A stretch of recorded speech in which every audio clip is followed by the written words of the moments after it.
It's no secret that the New York Giants are expected to do big things here in 2021 with a second year in a new coaching regime with Coach Joe Judge, an easier schedule, a whole revamped roster. The Giants are expected to do a lot of great things in this upcoming season and hopefully make a playoff run and a shot to win the division. But there are always things that set back teams. It doesn't matter which team it is in any year. There are always things that set back teams. There are always some Achilles heels to each team, no matter how good a team is. In this video, I'm going to be going over 3 things that can hold the Giants back in 2021. Let's get started.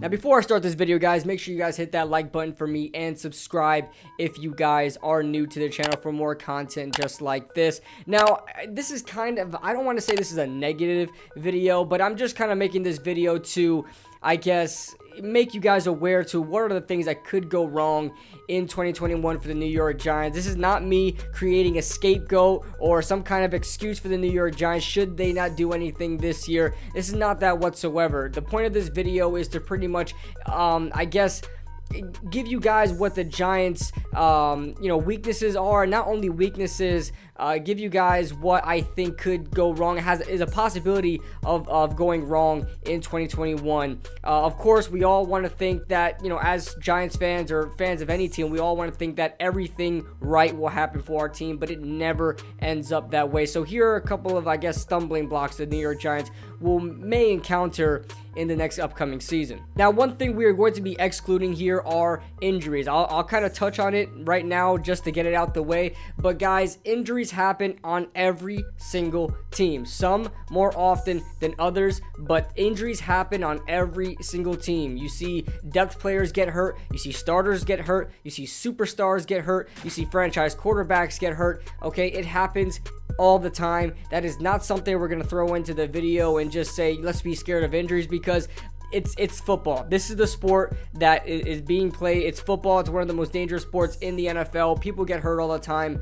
Let's just throw that aside. I will mention the wide receiver position. We may get decimated there with injuries. That is a possibility that may happen. I don't want to harp on it too much, being that, it's injuries, okay? It happens with every team, but with the wide receiver position, most specifically with the New York Giants, we have pretty much our whole roster stacked with guys, on the wide receiver position, guys that get hurt often, right? You look at the guys that were already on this team, and Sterling Shepard, Darius Slayton, and these guys get hurt. We had Golden Tate, but he left. And then you look at guys, even a guy like David Sills, who is trying to make it onto this roster, has had injury problems with us, last year. And then we bring in guys like John Ross and Kenny Golladay, 2 guys that have a lot of talent, but unfortunately, injuries has, I guess, set them back a little bit in their careers.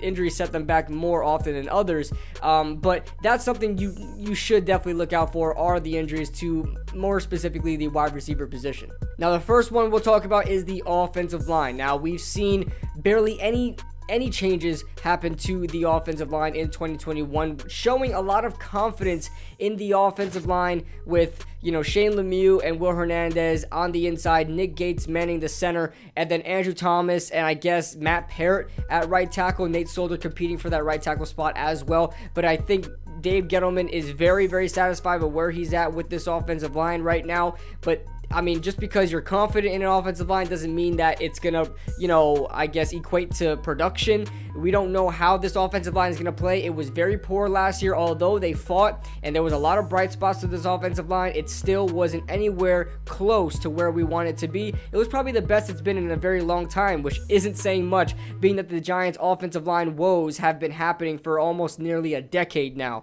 So, that being said, offensive line is a huge, huge part of the game of football. It kind of controls your whole entire offense. If you have a great offensive line, there's very little wrong that can happen with your offense. I mean, obviously personnel issues with the wide receivers and I guess a bad running back not able to find the holes, but a great offensive line that can pass block and can run block can work wonders for your entire team. That includes the defense, as the offensive line can, control the trenches and help chew down clock and give the defense some rest and not have them out on the field for so long. The offensive line goes a long way, a although, you know, the state of the NFL is changing now, the offensive line is still a key component of an NFL team.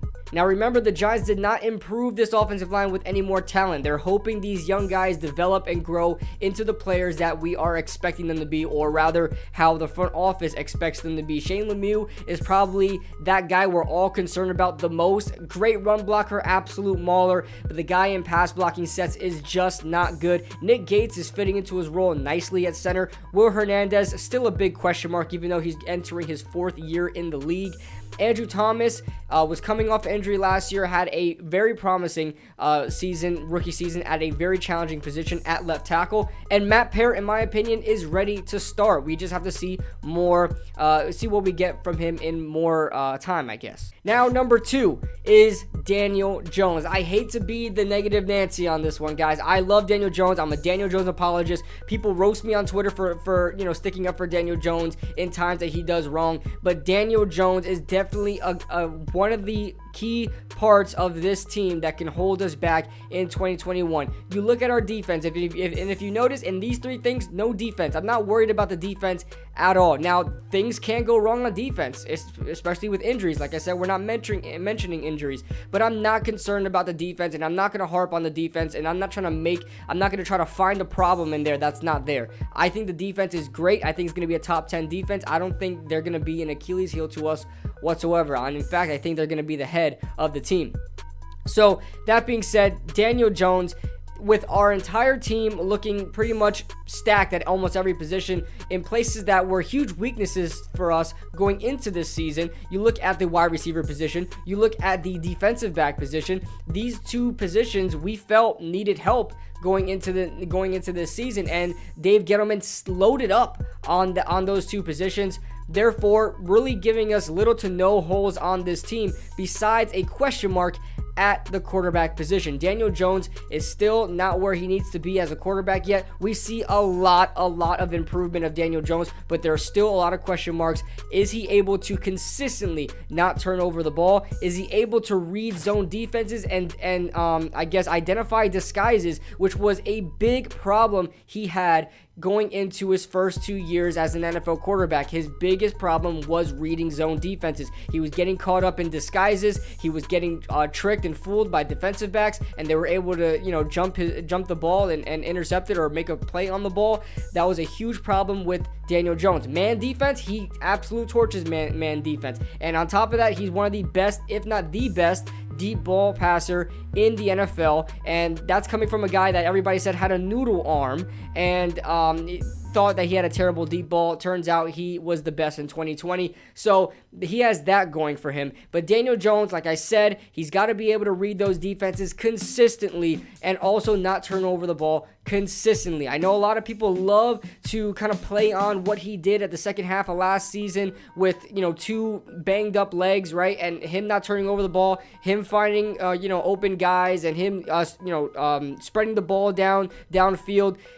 I get all that, but it was just half a season, and on top of that, he missed like 2 or 3 games in that half a season, and in that half season of play where he played well, and we need to see it more consistently. We need to see it throughout the whole entire season, and we have to see him stay at least 14 games. I mean, I want him to stay 16 games, but if he gets hurt, he gets hurt. But I want him to play a full 17 game season now. 17 game season, and he has to play that. And then the number 1 thing, in my opinion, that can hold the New York Giants back is one guy, Jason Garrett. Now, don't get me wrong, I don't hate Jason Garrett. You guys can refer back to my video I made around this time last year. I said Jason Garrett could be our best addition to this New York Giants team when it's all said and done in that previous year in 2020. Turns out that wasn't the case. It was probably the complete opposite, but he still can be a really good part of this team.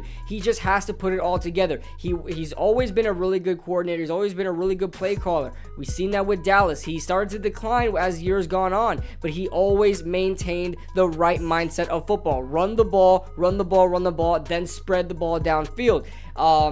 we haven't seen a lot of that due to maybe the personnel. Maybe he has lack of trust in the personnel he had last year, but he's added pieces like a deep ball threat like Kenny Golladay, matching him up with Darius Slayton, Kadarius Toney, who you can make plays with in the backfield and also could stretch the field as well. You got a young Daniel Jones in there that can sling the ball downfield. Saquon Barkley coming back. There's a lot of things you can do here. Jason Garrett just has to put it all together. He has the potential. He just didn't do any of that last year.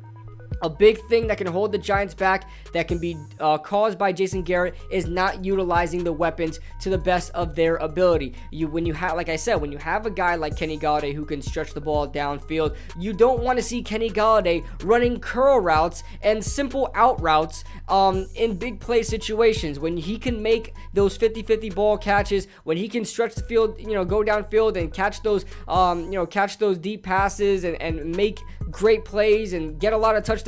We want to see that this season. We want to see Kadarius Toney be the guy to be used on sweeps and on jet sweep plays, and I guess behind the backfield type of plays. We want to see that happen with Kadarius Toney and Kenny Golladay. If John Ross is being used, we want to see him downfield. We want to see these guys, to put it better, we want to see these guys use to what they are best at. That being said, guys, those are the 3 things that can hold the Giants back in 2021. Let me know your thoughts in the comment section below. Leave a like if you guys enjoyed, subscribe if you guys are new, and I'll see you guys in the next video. Woo!